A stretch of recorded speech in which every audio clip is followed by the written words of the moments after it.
Hello, everyone. My name is Kim, and I wanted to come on today finally because I wanted to start a podcast. Even though everybody's starting a podcast, mine was good. I felt like mine should be a little bit different because of experiences that I've endured. I recently lost my son July 17th, 2021, to a drunk driver.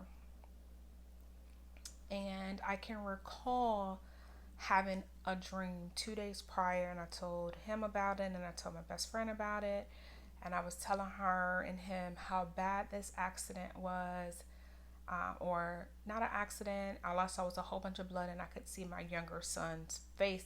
I just knew it was my younger son 2 days prior to him passing.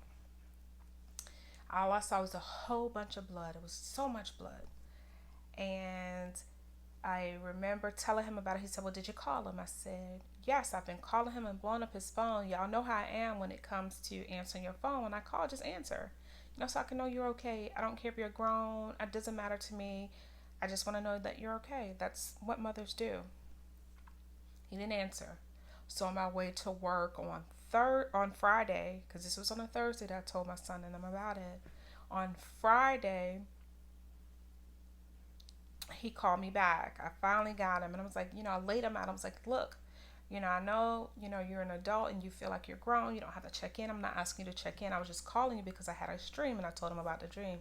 He said, "Dad," like just shrugged it off because he probably just said, "Mom, you're worrying too much." And at the time, he was living in Georgia, so I'm just like, "Oh, Lord, something's bad happening."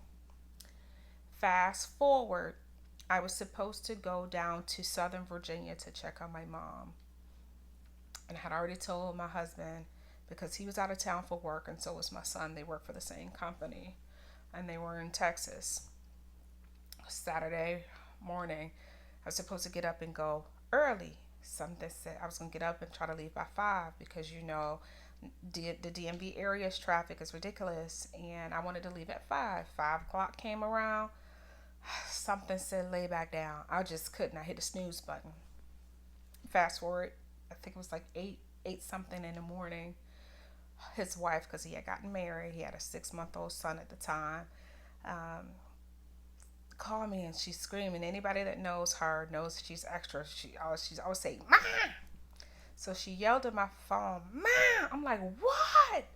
Because it shook me. It woke me up out of my sleep. Anybody can ring my phone and I'm jumping. I'm like always thinking something's happening because I always want to make sure I'm a protector, I'm a giver, I'm all those things. So I jumped, answered the phone. She was like, "The cops are here." I'm like, "Why? What happened?" She said, "They're telling me Marquise is dead." And I can remember screaming in my dream. And this time I was screaming out loud, but I was saying the wrong one. It was the wrong one. If I had and I started to blame myself and blame myself and blame myself because I know dreams. And I know dreams are not meant always for that person that you're dreaming about. It could be anybody. And so I remember, all I could do is recall the conversation that I had with Marquise. And I'm like, gosh, if I had just told him don't go anywhere because I know dreams, it doesn't necessarily mean this, that, or that. As a mom, you just get nervous. Fast forward, we flew to Texas. And all I could think of all the negative things and think negative. So my husband drove the scene of where the accident was. And he was like, "It's a hill right there." I don't think he could see. And then Texas roads are dark at night. That's one of the things that they need to do is put lights up and down those highways so that you can see because it's super dark. But the guy was inebriated, so he was over the legal limit when he took his life. Him and his coworker's life, and it's crazy. My husband was supposed to be with them. He ended up with a crick in his neck, and he did not go. So I would have lost my husband and my son possibly. And so we go to the tow yard, and the tow guy says, "You just missed the guy." Now this, I believe in God. That's my belief. And I said, "It's only by the grace of God that I missed him." Because, honey, A mother's love would have took him out. Here, took him out. No questions asked. I probably would have picked up the first thing I saw and beat the shit out of him. That's how I felt at that time. They allowed us to see the vehicle. So much blood. So it was so much blood. The smell, the blood. I mean, it was just so graphic. And I was like, what hit him? What was he driving? The guy's truck was right there. One of the tires was all big. You know how the guys in Texas drive with the big F-150s and Dodges with the big tires, roll right over their little teeny SUV like it was a toy car.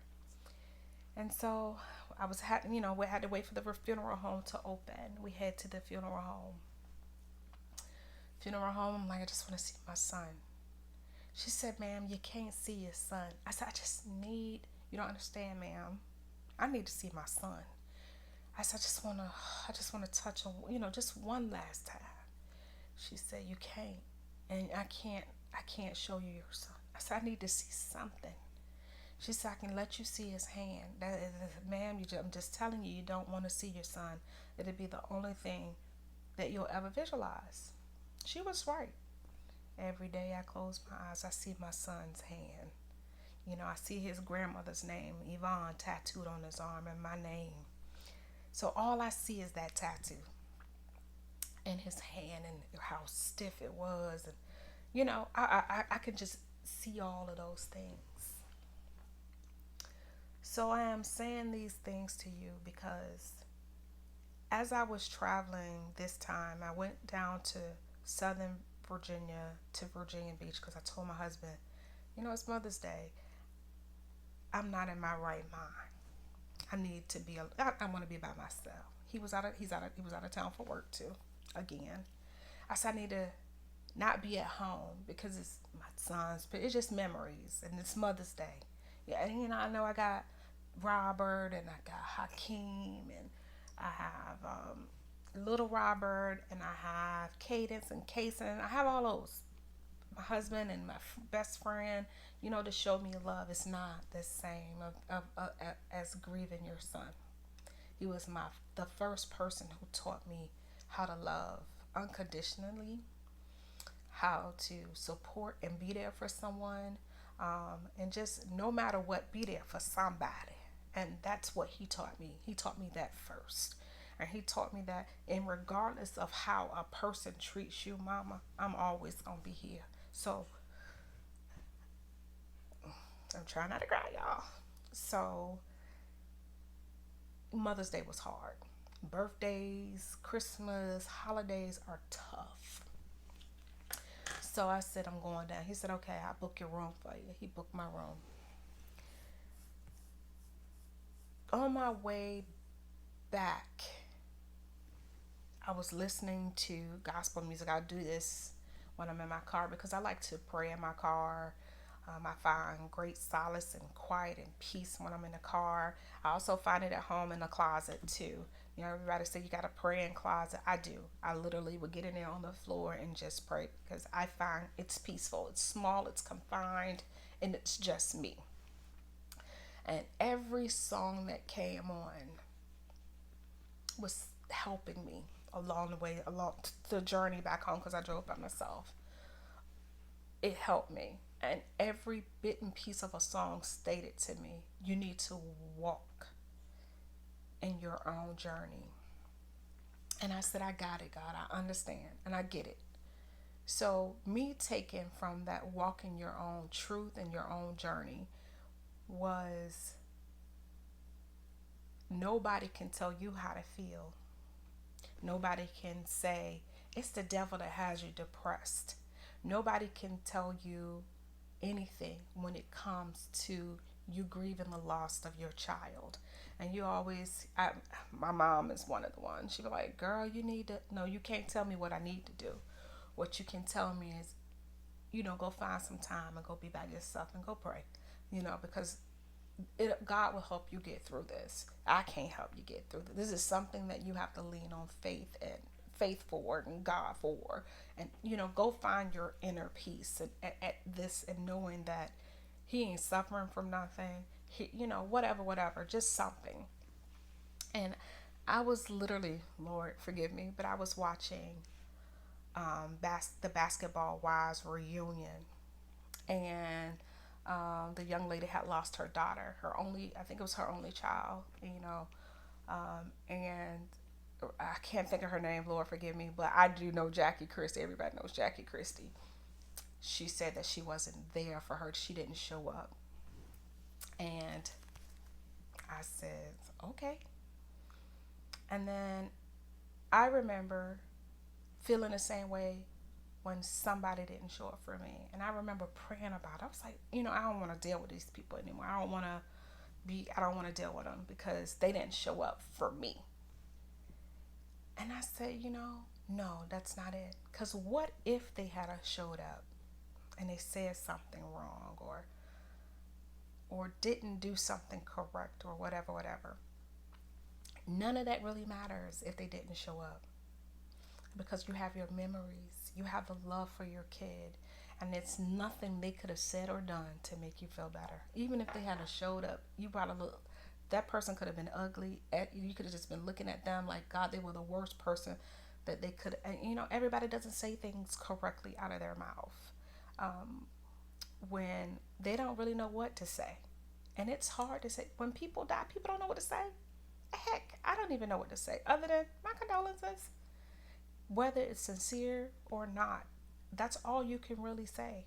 It's my condolences. And I just recently did it to someone too. And nobody can ever fill that void of your loss. No matter what they say, no matter if they're sitting in a chair next to you, half of the time you don't even want that person there. But I guess knowing that they came would make you feel better. For me, none of that. I just wanted to be alone, and alone in my thoughts, alone in my memories. I don't care. I just really, truly don't care at this point in my life if you showed up or not, because God did. The one that I can confide in, the one that I can talk to when nobody else can listen. And I always hear positivity. Everybody can't give you that. Some people walk with negativity around you. I'm a firm believer of surround yourself around positive things and positive people to get positivity out of life. And I will remove myself from you if you're negative. So I've learned to walk in my own truth. It's not yours for me to walk in. It's not anybody's. It's my own. And so I take from this whole ordeal that no matter what, it's not the devil that has me depressed. It's not a little monkey on my back that has me depressed. It's the love that I had for my son. That's it, period. I miss my kid. I mean, literally, we had just taken pictures on the 4th of July. And every time we were together, we were snapping pictures with each other. He was my twin. He was my headache. You know what I mean? He was my saggy baby. I'm a Sagittarius. He's my other saggy baby. And we butt heads all the time. He had to be right. Mamas don't know nothing. We don't know nothing. And so I miss those little moments. I'm like, Lord, when you going home? And now I can't, well, he can't joke by food and tell me it was dry. Because he always says a little dry, which it was a joke. He just wanted to pick with me because that's what we did. We joked. I miss those moments. And so whenever you see me down and out, it could have been something I saw and remembered my son. So it made me a little down and out.